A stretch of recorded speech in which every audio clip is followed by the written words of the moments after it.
इस वक्त की दोस्तों तमाम बेहद बड़े मुख्य समाचार सामने निकल के आ रहे हैं, जहां पर एक एक करके चलेंगे।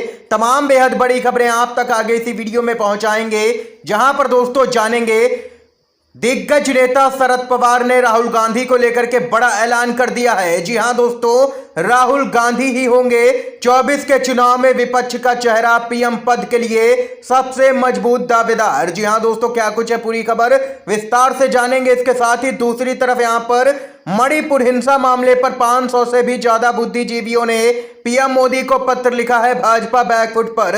इसी प्रकार की तमाम बेहद बड़ी खबरें आप तक पहुंचाएंगे। उससे पहले दोस्तों, अगर आप लोग भी खुले तौर पर कांग्रेस के नेता राहुल गांधी के समर्थन में खड़े हैं तो अभी इस वीडियो को लाइक कीजिएगा, कमेंट बॉक्स में कमेंट कीजिएगा जय हिंद जय भारत। दरअसल दोस्तों, पहली बड़ी खबर आप लोगों को बताते चलें। 2024 के लोकसभा चुनाव को लेकर के दिग्गज नेता शरद पवार ने विपक्ष को सुझाया है जीत का फार्मूला।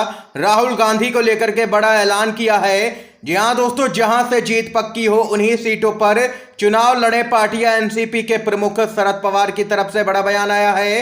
राष्ट्रवादी कांग्रेस पार्टी के प्रमुख शरद पवार ने कहा है कि राजनीतिक दलों को पहले ये आकलन करना चाहिए कि वह किन सीटों पर चुनाव जीत सकती हैं, इसके बाद ही इलेक्शन लड़ना चाहिए। लेकिन ये भी याद रहे कि अगर वह चुनाव लड़ रही हैं तो उनके मैदान में होने से भाजपा को किसी तरह की मदद किसी भी कीमत पर ना मिले। और इतना ही नहीं, राहुल गांधी को लेकर के भी शरद पवार ने बड़ा ऐलान किया है। उनका कहना है कि राहुल गांधी एक दिग्गज नेता हैं और अगर राहुल गांधी विपक्ष की तरफ से पीएम पद के उम्मीदवार बनते हैं तो वो इस बात का समर्थन करेंगे खुले तौर पर। इतना ही नहीं, आप लोगों को दोस्तों बताते चले 23 जून को पटना में एक बड़ी बैठक होने जा रही है, जिसमें यहां पर तमाम दिग्गज नेता विपक्ष के जुटेंगे। और वहीं पवार ने कहा है कि बीजेपी को उन राज्यों में लोगों ने खारिज कर दिया जहां पर उसकी सरकार थी। ऐसे में बीजेपी ने सत्ता पाने के लिए चुनी हुई सरकारों को ही गिरा दिया।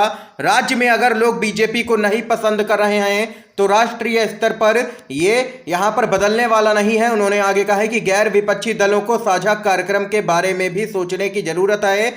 ये यहाँ पर शरद पवार की तरफ से तमाम बड़ी बातें कही गई हैं दोस्तों। इसके साथ ही अगली खबर आप लोगों को बताते चले, जो कि आ रही है मणिपुर हिंसा पर 500 बुद्धिजीवियों ने पीएम मोदी को लिखा पत्र, कहा खुद जिम्मेदारी ले पीएम मोदी, भाजपा की सरकार हुई है फेल। मणिपुर में जारी हिंसा के मुद्दे पर करीब 500 सामाजिक राजनीतिक बुद्धिजीवियों ने पीएम मोदी को पत्र लिखकर के चुप्पी तोड़ने और शांति व्यवस्था के लिए कोई ठोस पहल करने की मांग की है। लेटर में उन्होंने प्रधानमंत्री से मांग करते हुए कहा कि पीएम को मणिपुर की इस स्थिति पर चुप्पी तोड़ते हुए इसकी जिम्मेदारी लेनी चाहिए। यह भी कहा गया है कि हिंसा को तुरंत रोका जाए, क्योंकि इस कारण लोगों के जीवन, आजीविकाओं और संपत्ति की लगातार हानि हो रही है। लोगों के बीच में लगातार दहशत का माहौल बना हुआ है। और इतना ही नहीं, तथ्यों की जांच के लिए अदालत की निगरानी में एक ट्रिब्यूनल का गठन किया जाए, यह भी पत्र में मांग की गई है। इसके साथ ही यहां भी आप लोगों को बताते चले,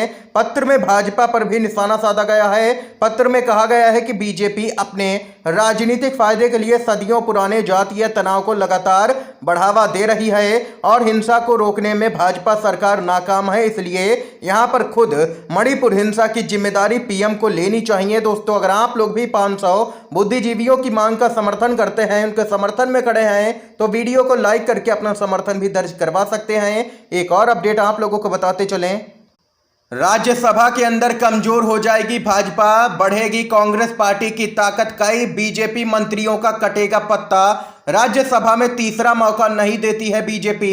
निर्मला सीतारमण, धर्मेंद्र प्रधान समेत कई सांसदों का पत्ता कटेगा राज्यसभा से। देश में आम चुनाव यानी कि 2024 का लोकसभा चुनाव काफी नजदीक आ चुका है। ऐसे में सभी दल इस चुनाव में अपनी स्थिति सुधारने की कोशिश में जुटे हैं। इन सबके बीच में भाजपा के केंद्रीय नेतृत्व ने साफ संदेश दे दिया है कि 2 या 2 से ज्यादा बार राज्यसभा सांसद रह चुके मंत्रियों और सांसदों को पार्टी फिर से राज्यसभा के सहारे संसद में नहीं भेजने वाली है। इसलिए अब इन मंत्रियों को अपने गृह राज्य में लोकसभा चुनाव लड़ने के लिए सीट ढूंढ करके उस पर तैयारी शुरू करने की सलाह दी गई है यहां पर नेतृत्व की तरफ से। दरअसल दोस्तों, धर्मेंद्र प्रधान, भूपेंद्र यादव, मनसुख मंडाविया, पीयूष गोयल और निर्मला सीतारमण समेत कई लोगों की यहां पर राज्यसभा से छुट्टी होने वाली है, क्योंकि ये सभी लोग 2 या 2 से ज़्यादा बार राज्यसभा के सदस्य रह चुके हैं। ये यहां पर देख सकते हैं कि राज्यसभा के अंदर भाजपा अब कमज़ोर होती हुई नजर आएगी। इसके साथ ही एक और अपडेट की तरफ बढ़ते हैं दोस्तों। 22 जून को हो सकती है ब्रजभूषण की गिरफ्तारी। चार्जशीट में क्या कुछ यहां पर दिल्ली पुलिस ने दायर किया है, बड़ा खुलासा हो चुका है। दिल्ली पुलिस ने ब्रजभूषण सिंह के खिलाफ जुटाए हैं फोटो और वीडियो के कई सबूत। चार्जशीट में क्या कुछ है आप लोगों को बताते चले। भाजपा के सांसद ब्रजभूषण शरण सिंह के खिलाफ दिल्ली पुलिस ने चार्जशीट दाखिल कर दी है। पहले ही 6 महिला पहलवानों की FIR के बाद पुलिस ने 1500 पन्नों की चार्जशीट दायर की है, जिसमें ब्रजभूषण शरण सिंह पर कई गंभीर आरोप लगाए गए हैं। और वहीं इस चार्जशीट पर सुनवाई कोर्ट के अंदर 22 जून को होगी।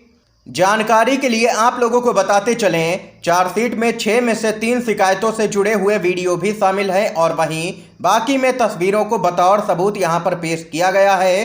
70 से 80 गवाहों के बयान लिए गए थे, जिसमें से 22 को चार्जशीट में शामिल किया गया है। बताते चलें, चार्जशीट में 6 पहलवानों की गवाही, 70 से 80 गवाहों के बयान और तकनीकी सबूत जैसे कि फोटो, वीडियो और कॉल डिटेल रिकॉर्ड को शामिल किया गया है। सूत्रों ने कहा है कि पुलिस ने शिकायतों की पुष्टि के लिए फोटो और वीडियो साक्ष्य का हवाला दिया है अपनी चार्जशीट में। यानी कि अब कुल मिलाकर के देखा जाए तो ब्रजभूषण पूरी तरह से फंसता हुआ नजर आ रहा है। अब मुश्किलें बढ़ेंगी भाजपा के सांसद ब्रजभूषण की, क्योंकि काफी यहां पर मजबूत और पुख्ता सबूत कोर्ट में दाखिल हो चुके हैं। ये यहां पर अपडेट है दोस्तों। इसके साथ ही एक और बड़ी खबर की तरफ चलते हैं। कांग्रेस के बाद अब यूसीसी के विरोध में उतरी है टीएमसी। सरकार पर जमकर के साधा है निशाना। जी हां दोस्तों, तृणमूल कांग्रेस ने समान नागरिक संहिता यानी कि यूसीसी मुद्दे पर फिर से लोगों की राय लेने के प्रयास के लिए केंद्र सरकार पर निशाना साधा है और कहा है कि सरकार हताशा के कारण विभाजनकारी राजनीति को लगातार हवा दे रही है। ये सरकार महंगाई कम नहीं कर पाई, लोगों को रोजगार दे नहीं पाई और लोगों में एकता ला नहीं पाई। इसलिए अब ये सरकार 24 में अपनी चुनावी हार को देखते हुए लोगों को बांटने का काम कर रही है। लोगों को बांटते हुए, समाज को बांटते हुए भाजपा अपनी राजनीति चमकाना चाहती है, लेकिन ऐसा होने वाला नहीं है। ये यहाँ पर टीएमसी के नेता डेरेक ओब्रायन की तरफ से बयान आया है दोस्तों। इस समय की आज की तमाम बेहद बड़ी खबरें थीं, मुख्य समाचार थे जो हमने आप लोगों तक पहुंचाए दोस्तों। अगर आप लोगों को ये वीडियो पसंद आया हो तो अभी इस वीडियो को लाइक कीजिएगा, ज़्यादा से ज़्यादा इन खबरों को शेयर कीजिएगा अपने सभी दोस्तों तक, ताकि आप सभी के दोस्त भी इन मुख्य समाचारों को जान सकें। वीडियो देखने के लिए आप सभी दोस्तों का बहुत बहुत धन्यवाद। जय हिंद, जय भारत।